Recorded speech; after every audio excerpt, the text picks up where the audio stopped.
Una tarde gris, en el campo, mientras las primeras hojas que arranca el vendaval de otoño caían blandamente a nuestros pies, recuerdo que, predispuestos a la melancolía y a la meditación por este espectáculo, hablamos de la fatalidad, y hubo quien defendió el irresistible influjo de las circunstancias y de fuerzas externas sobre el alma humana, y nos comparó a todos, depositarios de un destello de la divinidad, con la piedra que, impelida por leyes mecánicas, va derecha al abismo.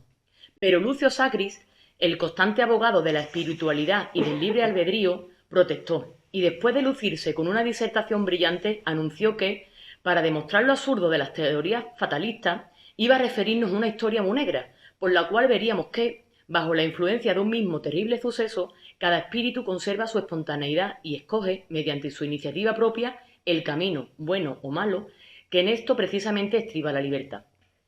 Pertenece mi historia, añadió, a un cruento periodo de nuestras luchas civiles, después de la Revolución de 1868, y evoca a la siniestra figura de uno de esos hombres en quienes la inevitable crueldad y fiereza del guerrillero se exaspera al sentir en derredor la hostilidad y la enemiga de un país donde todos le aborrecen. Hablo del contraguerrillero, tipo digno de estudio, que mueve a piedad y a horror.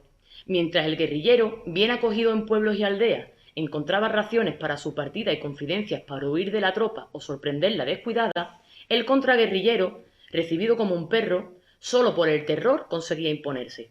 Siempre le acechaban la traición y la delación, siempre oía a la sombra el resuello del odio. En guerras tales, el país está de parte de los guerrilleros, o por mejor decir, las guerrillas son el país alzado en armas, y el contraguerrillero es el Judas contra el cual todo parece lícito y hasta loable. Ahora pues, el contraguerrillero de mi historia, supongamos que se llamaba el Manco de Alzaur, había conseguido realizar el triste ideal de esta clase de héroes. Al oír su nombre, presignábanse las mujeres y rompían a llorar los chicos.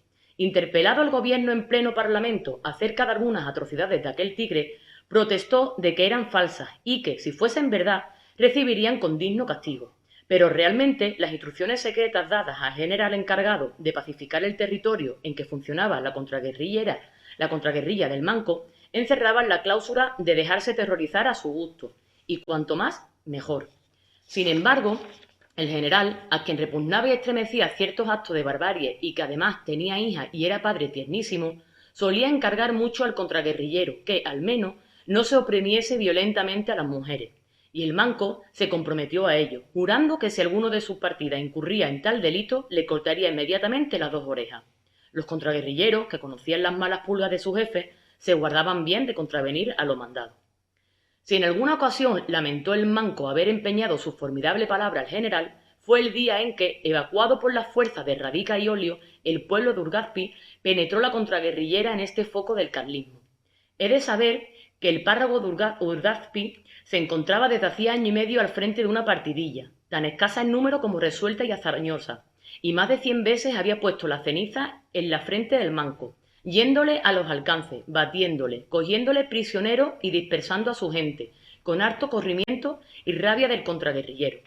El odio al cura de Urdazpi era ya como un frenesí en el Manco, y en Urdazpi vivían 5 lindas y honestas muchachas, carlistas y devotas, sobrinas del párroco faccioso, hijas de su única hermana, fusilada por los liberales en la guerra anterior.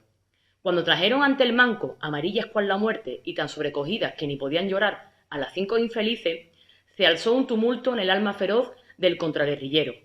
La promesa al general combatía los ímpetus salvajes de un corazón sediento de venganza, la venganza inocua de enseñarse la familia de su enemigo y de devolvérsela vilipendiada y manchada, y como se devuelve un trapo que ha limpiado el suelo de la cámara donde se celebra orgía impura. Meditó un instante, frunciendo las hisurtas cejas, bajo los cuales encandecían 2 ojos de brasa. De pronto, una sonrisa feroz dilató su boca. Había encontrado el medio de no faltar a su palabra, y al mismo tiempo de mancillar al cura en la persona de sus sobrinas. Dio en Vascuence una orden terminante, y poco después las 5 doncellas, enteramente despojadas de su ropa, eran paseadas y empujadas a través de las calles del pueblo, entre rechiflas, denuetos, golpes y groseros esquivos de los inhumanos que la rodeaban, ebrios de vino y de sangre. El Manco había anunciado que sería reo de pena capital cualquiera de sus contraguerrilleros, que no se limitase a mofarse de la desnudez de aquellas desdichadas vírgenes, las cuales, estúpidas de vergüenza, intentando velarse el rostro con el pelo, echándose por tierra para que el fango de las calles la sirviese de vestido, pedían con llanto entrecortado y desgarrador que las devolviesen su ropa y las fusilasen pronto. Y al verlas como estatuas de dolorido e injuriado mármol, el manco en persona, o satisfecho o ablandado ya, escupió a los desnudos y mórbidos hombros de la más joven y dijo con bestial risa: «Ahora ya pueden volverse a su madriguera estas carcundas». Considerar el acto de ánimo de las sobrinas del cura después de afrentoso suplicio es como si nos asomásemos a un abismo de desesperación. Nótese que eran mujeres de intachable conducta, de grave recato, de profunda religiosidad, más bien exaltada, que las respetaban en el pueblo por honradas y las celebraban por hermosas, que a pesar de su fe no tenían vocación monástica, y entre los mozos incorporados a la partida del cura, más de uno rondaba sus ventanas y pensaba en bodas a la conclusión de la guerra. Pero después del horrible atropello del manco, para las sobrinas del párroco de Urudaspi se había cerrado el horizonte, se habían acabado las perspectivas de la vida y del mundo. La gente, al hablar de ellas, solo las llamaban las desnudadas, y este apodo infamante era como inmensa mancha extendida sobre su piel, quemada por tantos impuros ojos. Abrumadas bajo la carga de la desventura, permanecían recluidas en casa, sin asomarse a la ventana siquiera, sin salir ni a la iglesia que es el refugio de todos los dolores, como si estuviesen contaminadas de lepra, como a los azalarados que la Edad Media se aislaba, les traía una amiga, movida a compasión, lo necesario para su sustento, y se lo dejaba en el portal, en un cesto, diariamente, pues ni aun de ella consentían ser vistas y habladas. Así vivieron un año. Pues ahora, dijimos a Lucio Sagris interrumpiéndole, su historia de usted demuestra que, sometidas a unas mismas circunstancias, las 5 sobrinas del cura de Urudaspi adoptaron un género de vida absolutamente idéntico. Aguarden, aguarden, clamó Lucio. No se ha concluido el episodio. Al año, la consabida amiga avisó para el entierro de una de las sobrinas del cura, la menor, aquella a cuyos cándidos hombros desnudos había escupido el manco. Enferma de tristeza desde el día de su desgracia, había ocultado su padecimiento por no ver al médico, o más bien porque el médico no la viese.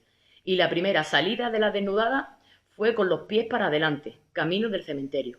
Pocos días después dejó la casa otra desnudada, la mayor. Hizo su viaje de noche, con la cara envuelta en tupido velo, y apareció en Vitoria, en la casa matriz de las religiosas de una orden que tiene por misión asistir a los enfermos y amparar a los niños abandonados. Quedaban solamente en Urudaspi 3 de las sobrinas del cura, pero de allí a medio año escapáronse juntas 2 de ellas, y se incorporaron a la partida, que por entonces recorría las cercafinas en triunfo. Una de las muchachas tuvo ocasión de pelear como un hombre, con denuedo rabioso, contra las tropas liberales, hasta que una bala le atravesó el fémur y pereció desangrada. En cuanto a la otra, ¿murió también?, preguntamos. Peor que si muriese, contestó melancólicamente el narrador. No sé qué será de ella, rodará por Bilbao, es lo probable. Esa no supo comprender que por mucho que se desnude el cuerpo, el pudor y el decoro solo se pierden cuando se desnuda el alma. ¿Y la 5ª sobrina del cura de Urudaspi? Ah, esa vive hoy al lado de su tío, que se acogió a indulto al terminar la guerra civil. Humilde y resignada, ya madura, atendiendo a sus labores domésticas y a sus devociones. No parece recordar que en algún tiempo quiso vivir apartada de sus semejantes, y en el pueblo la respetan, vaya si la respetan. A pesar de que no puede olvidarse la espantosa acción del manco, nadie se atrevería a llamarla desnudada en voz alta.